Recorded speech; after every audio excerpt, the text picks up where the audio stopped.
Tell you, on the rare occasion when a car passes by, it screws up the audio, so I have to stop talking. But it also reminds me that I'm not actually alone, because you sure feel alone when you do something like this. And yeah, I kind of hope I am alone. That's the alternative, is I'm not alone. I'm not sure I'm prepared for that.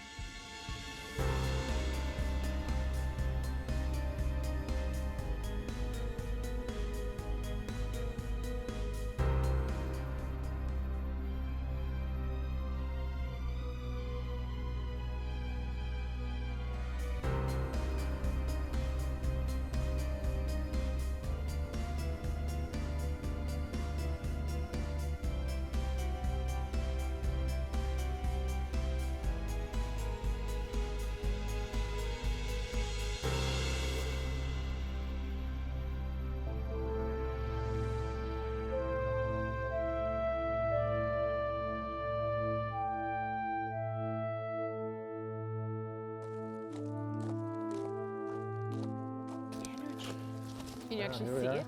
Yes. It's purple. I like the color. I love the color. Let's meet the gingerbread people. Yeah, you Not call them that. He looks nice. He looks nice. John Duggan? Yes. Paul Kimball, nice to meet you. Nice to meet you. Come in, please. Ghost hunting friends here. Hello, hello, hello. Hello. Holly and I got a call from John and Sharon Duggan of Liscomb, Nova Scotia in late 2008. They claimed that the property was haunted by the original inhabitants, the Hemlow family, who had built the house in the 19th century.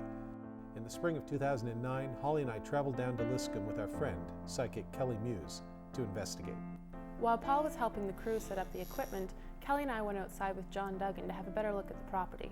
Now, when I came in, John, I noticed something from this window. I don't know really what to tell you, except I felt that there was eyes looking at me.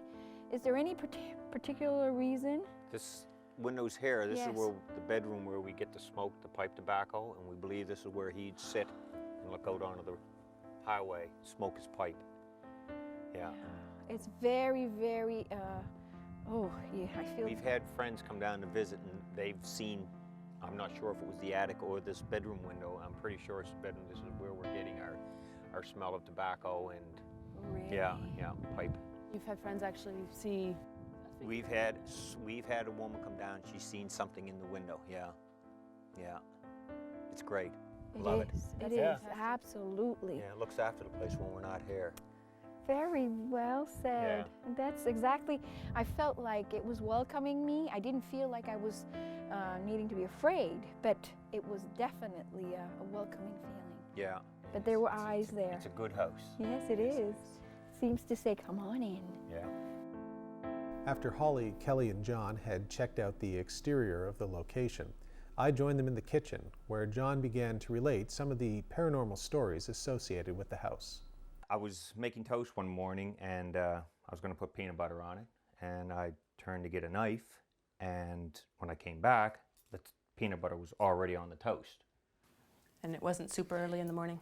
No, it wasn't. And I looked at the knife. There was no peanut butter on it. I thought my wife had done it. I thought she just came out and did it. And I turned. She was sitting in the dining room there. And I said, thank you. And she said, for what? And I said, for putting peanut butter. And she said she didn't do it.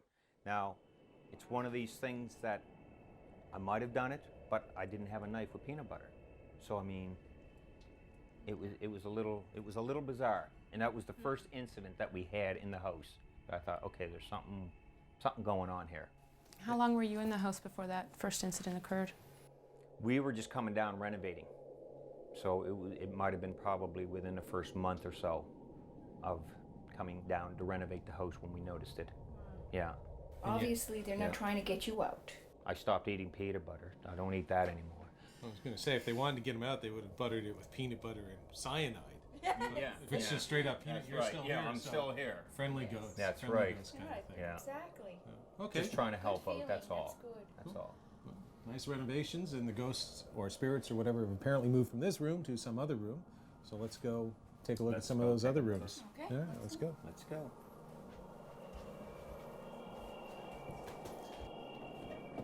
Upstairs to your left is the bedroom, Okay. where we've had, Some incidents. yes, In here. smell of pipe tobacco. So this is the Front of the room windows. with the pipe tobacco. This is the room. Was it over here by the window? He sits in front of the window supposedly, and that's where he would smoke his pipe. Kind of like if I was him, sort of. Yeah. Yeah. Look out the window onto the road. Hole number 7 is right out there. He'd have his window open there so the smoke would go out, but this is where we always got the smell of pipe tobacco. Always in this room. Sometimes stronger than other times. So he'd just kind of sit here like this. He would sit there, yeah, and look out because he wasn't allowed to smoke downstairs. His wife had asthma. So he'd have to come up here to smoke. Now, John, is there a cemetery nearby where the Hemlows are buried? There is a cemetery just down the road here, and Hemlows are all buried there. This is where we found the little girl from downstairs that was causing a little bit of shenanigans in the house. We went over and found her headstone and that, but this is where the family's buried. When John finished his tour, Holly and Kelly went downstairs to meet the rest of the Duggan family, while I went across the road to scout out the cemetery where the Hemlows were buried. Ah, the Hemlow family. Mary Hemlow, James Hemlow, young James Hemlow. Looks like I'm going to be spending the evening with you folks tonight. Joy, oh bliss, oh happy, happy day. With our survey of the property and the surrounding areas completed, we sat down to interview the Duggan family about their various paranormal experiences in the house. My first big experience in the house was I was down by myself one weekend. We were doing the wiring in the house, so we had everything gutted out. Everything was off the walls. The bed was pulled out towards the middle of the room to be able to get out. And where it was pulled out in the middle of the room, I could look out in the hallway. It was blowing that night. House was moving, creaking. You know, you don't think anything of that because it's an old, creaky old house. But it sounded as though there was footsteps. The creaks were coming up the stairs. Sort of freaked me out a bit. I thought, okay, this ain't too good, you know. So I had my eyes closed, and I heard the wind blow again, and I opened my eyes, and at the top of the stairs, there was a figure there, a transparent figure. I could see right through it. It was like a heat wave. It was disturbance through the figure. And I thought, Jesus, this ain't good, man. This freaked me out a bit. I closed my eyes. I was laying in the fetal position on the bed, and I could sense it. I couldn't hear it, but I sensed it. It came into the room. I could feel it come into the room and move around to the back of the bed. And I'm laying there sideways, and it was sort of freaking me out. And it took its 2 knuckles, I could feel them, push on the bed. The bed actually moved behind me. And he leaned down, and he brought his face right down in front of mine. I was laying side, and I'm telling you, I get goosebumps. I got them right now. Every time I tell it, it scared me, not to the point of running out. He stood up and disappeared. And that was the last I ever seen of him. And I thought, you know, this was freaky. So the first time I ever saw a ghost was one time when I was sleeping, and I heard something in the hallway. I thought it might have just been the wind or the creaking of the house. But when I looked up, I looked through my window and I saw out into the hallway, and there was someone standing there. At least it looked like it. It looked like a man, but he had foggy almost and mist around him. And then the other time that I saw a ghost, I got up to use the bathroom during the night, and I walked around the hallway, and I looked around the corner, and I saw just a hand. It looked like a child's. It was white with fog almost coming off of it.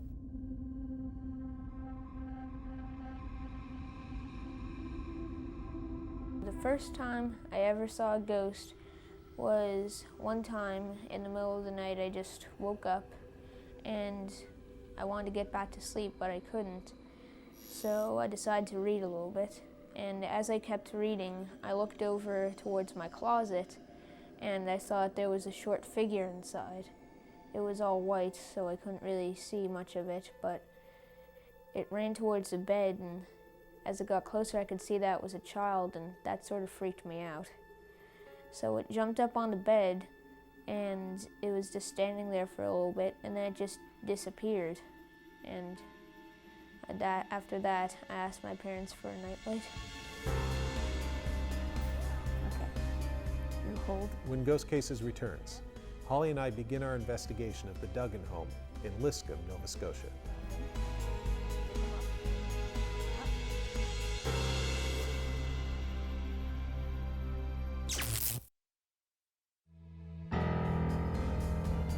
Do the spirits of the original owners haunt the Duggan home in Liscomb, Nova Scotia?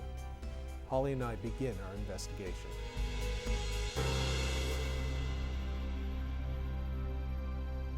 Whenever you have a case when there are children involved, you have to be careful. But Marina and Liam Duggan seem to be completely fine with their experiences. A lot of that was likely due to the example set by their parents, who had come to accept the fact that their house was haunted. When we first moved into the house, I was kind of freaked out. I was always looking around or over my shoulder, especially at night if I was going down the stairs or going into a dark room. I think I was a little afraid of seeing something. But then after a few years, I got more comfortable, and now nothing bothers me at all in the house. I'm really comfortable. After we finished our interviews with the family members, Holly and I sat down to figure out our game plan for the evening's investigation. Kelly would conduct a seance with Sharon Duggan and Holly, while I would head across the road by myself to the cemetery and camp out next to the graves of the Hemlow family. We're going to try and contact the other side here, Kelly. You want to take us through what we have set up here? Well, what I'm going to do is light this candle. The candle is a tool. What I'm trying to do is establish a connection to the other side and give them the option to actually show us that they're here, which takes not a lot of energy on their part. So by moving the wick, the flame, they can actually show us that they're there, or they can actually extinguish, yes, it's the French, extinguish the flame itself. Now I'm going to invite them to do that, and also I'm going to ask them if they'd like to show their presence in any other way in this room. That would be acceptable. Is that okay with you? Sure. Okay. All right. So let's begin. They're very primitive tools. As Holly, Kelly, and Sharon began their seance with the lighting of the candle, I set up a light in the cemetery across the road and began my own attempt to communicate with any spirits that might be there. I tell you, on the rare occasion when a car passes by, it screws up the audio, so I have to stop talking, but it also reminds me that I'm not actually alone, because you sure feel alone when you do something like this. And yeah, I kind of hope I am alone, because the alternative is I'm not alone. I'm not sure I'm prepared for that. If anyone on the other side hears us, I would like you now to please feel free to come here. We are here in peace. We're not here to disturb you at all. We just want to know that you're okay. So please, if you are on the other side and you'd like to come, we invite you. You are more than welcome. Okay, the light is completely dead. So thanks to Nathan for putting up a light that lasted 30 minutes. And I'm out here. It's wet, it's creepy, it's cold.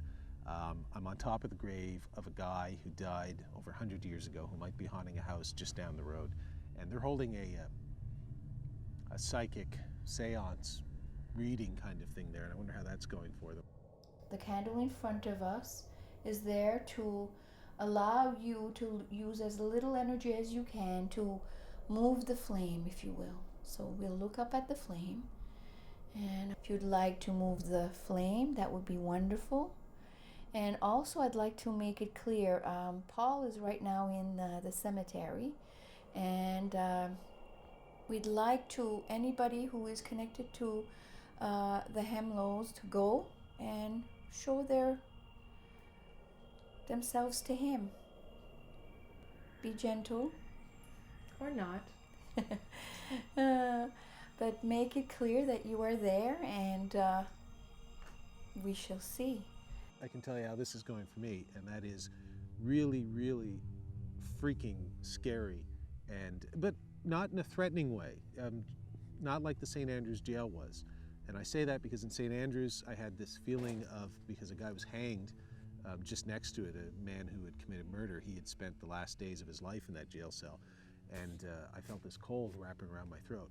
Well, I am feeling a similar type of cold tonight, although not around my throat. It comes, and it's not the wind. The prevailing wind is going in a different direction, and I'm feeling it all around me. It's like a little bubble of cold that comes and goes, and it's getting more and more frequent.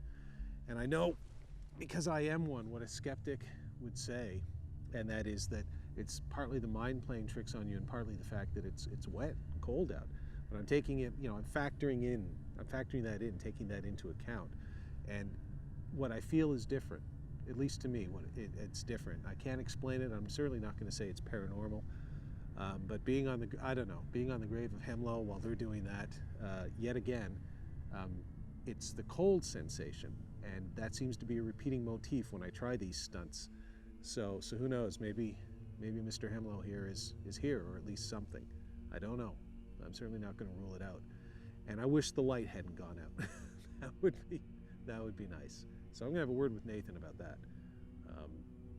So anyway, reporting from the grave of James Hemlo, with a bubble of cold around me, and when I move away from here, when I move away from here to check the camera, I don't feel it. Being flat out honest with you, I do not feel it when I move away from here. It's still wet and damp out here and chilly, but I don't feel that cold, which is like, 5-10 degrees centigrade less. Over here, it's actually like it's winter on my hands. I walk away 5 feet, and it's not. My hands aren't a problem, if that makes any sense. So I'm just telling you, that's what's going down on the grave of James Hemlo, for whatever it's worth. From a guy who, with each passing episode, with each time he does that, I become less and less of a debunker or a real skeptic, and more of an open-minded agnostic that there might be something to all this. Oh my. I had no light left, so I decided to head back to the house where Holly, Kelly, and Sharon were still conducting their seance. If you're here and you want us to know you're here, then okay, but blow this puppy out. So we respect you, and it's not about proof. It's just about the fact that we would like that. Yeah. Because we don't want to make it about proving that he's here, because you might get more than you'd like. Mm-hmm. Right? So if he's so inclined, or it's so inclined to do that, that would be nice. If not, that is okay as well. That would be awesome. Alternatively, if you want to go and find Paul in the graveyard, I'm just saying, Paul is a bit of a skeptic. Not anymore, he's not. Seriously? You're kidding. No, the lights gave out. Well, oh, for God's sake. Why wouldn't you stay? What? Because there's nothing that we could film, speaking to the mics, there's nothing any more useful that we could film. But there's some interesting stuff on there. Does anything have to do with the fact that your pants are wet? Why are your pants wet? All right, you know what? 7 episodes in, you finally got me. We were joking around, but the truth is that the batteries had run down much faster than they should have, something that had happened to Holly and I on a number of previous investigations. Making it even stranger was the fact that it happened at the same time as I noticed a quick drop in temperature, and just after Holly and Kelly had asked the spirits to pay me a visit in the cemetery. Keep going. When Ghost Cases returns, Holly and Kelly attempt to divine the truth about the alleged haunting at the Duggan home. Whoa, look at this!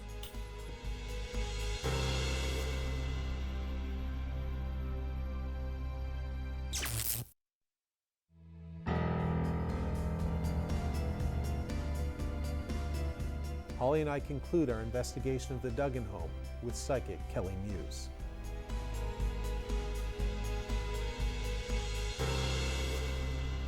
I want you to all concentrate on the flame, and let's ask them to please try to move the flame. Now sometimes in these situations, if they feel comfortable and they don't want to come, that's fine. All we can do is wait. After about another half an hour, we still hadn't gotten any reaction from the candle, so Kelly decided to give her divining rods a try. Oh, here we go again. Yeah. What's right directly on bottom from here? Below? Bottom, yeah, is the basement. The basement. And what is above? That's just Well, actually, it's the hallway outside of Marina's room. There you go. You know, Yeah. And that's where Say it. That's where I Marina's had a seen us. weird Say it. in the hallway. He was actually not in her room. He was at the door of her room. I didn't say anything. I'm sorry. Oh, did you see something? No, I had A feeling. of all the places in this house, that was the one where I had this. That's where Liam gets freaked out going to Really? his room. Yeah. There like, you he go. always has that light on in the hallway. I got goosebumps. I had no idea. Now, you wanna- Except I. Yeah, I'll try Okay. it. You hold them. See, you can't. There's no way you can make them. And what you do, remember, you have to ground them. Shake them up. Yep. Get out of her way. Okay. Now lift up. You see what I'm saying? Look. Whoa. That's pretty cool.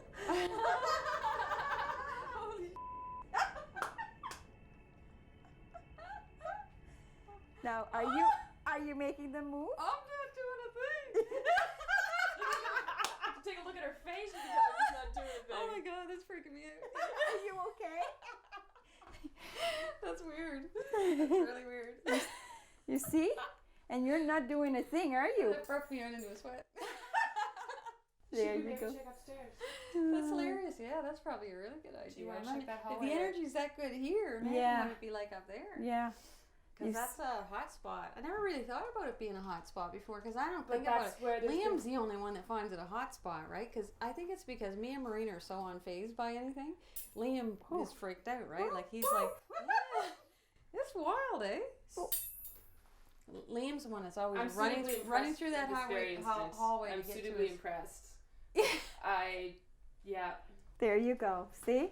I actually had absolutely no idea about that. I knew that a man had been seen in your room, and I thought someone had seen someone at the top of the stairs at one point. But the hallway was the only thing I hadn't heard anything about, But and you it was the felt one place that I strange. felt strange in. Yes. I don't see anything here. Keep going. Now. And this is spot where Liam gets nervous. There you go. There it is. Whoa! Look at this! Whoa! Holy crap, I've got goosebumps. That's pretty intense. From the hallway, we proceeded to the master bedroom, where the smell of tobacco was often reported. Again, the divining rods were very active. Well, that's weird. Look at that. Look at What that. does that mean to you, Kelly? That is just strange. Just the movement? That is very weird. It's almost like it's blocking it.